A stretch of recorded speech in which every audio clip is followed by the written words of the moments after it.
இப்போ நீங்கள் ஒரு கோர்ஸ் சொல்லி இதை எடுக்கலாமா அப்படின்னு கேட்கும்போது அதற்குண்டான மேற்படிப்புகள் ஹையர் ஸ்டடீஸ் என்ன படிக்கலாம் அப்படிங்கிறத வெரிஃபை பண்ணுங்கள். இப்போ இதில் வந்து நீங்கள் ஒரு யூஜி முடிச்சிட்டிங்கன்னா அதில் பிஜி என்ன கோர்சஸ் இருக்குது அப்படிங்கிறத வெரிஃபை பண்ணணும்.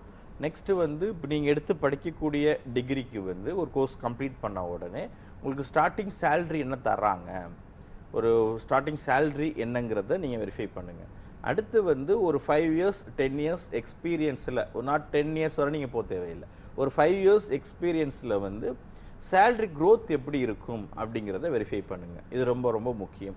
நெக்ஸ்ட் வந்து அப்ராட் ஆப்பர்ச்சுனிட்டிஸ், வெளிநாடு வேலை வாய்ப்புகள் எப்படி இருக்கும் அப்படிங்கிறதையும் பாருங்கள்.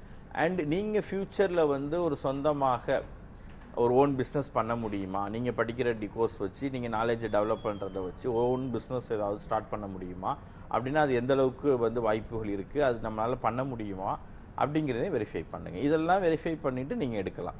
அண்ட் நேச்சர் ஆஃப் ஒர்க்கு எப்படி இருக்கும், நீங்கள் சொல்லக்கூடிய ஒரு கோர்ஸ் எடுத்து படிச்சிங்கன்னா நீங்கள் என்னவாக வேலை பார்ப்பீங்க, நீங்கள் என்ன வேலை செய்வீங்க, உங்களுக்கு என்ன மாதிரி ஒர்க்கு கொடுப்பாங்க அப்படிங்கிறதையும் நீங்கள் வெரிஃபை பண்ணணும். இதெல்லாம் நீங்கள் வெரிஃபை பண்ணிவிட்டு அது உங்களுக்கு நல்லா திருப்தியாக இருக்குது, ஓகே இந்த வேலை நான் செய்ய ரெடி, இந்த ஆப்பர்ச்சுனிட்டி இந்த மாதிரி ஒர்க்கு நான் எனக்கு பண்ணுறதுக்கு ஐ எம் ஓகே, இந்த சேலரிக்கு எனக்கு ஓகே அப்படிங்கிறத தெரிஞ்சுக்கோங்க. இன்னும் கூடுதலாக சப்ஜெக்ட்ஸ்லாம் எப்படி இருக்கும் பாருங்கள். அந்த என்ன மாதிரி சப்ஜெக்ட்ஸ்லாம் இருக்கும், ப்ராக்டிக்கலாக இருக்குமா, ஓரளவு தியரிட்டிக்கலாக இருக்குமா அப்படிங்கிறதெல்லாம் நீங்கள் வெரிஃபை பண்ணிவிட்டு அதெல்லாம் உங்களுக்கு பிடிச்சிருக்கு சாட்டிஸ்ஃபைடு அப்படின்னா தாராளமாக எடுத்து நீங்கள் படிக்கலாம்.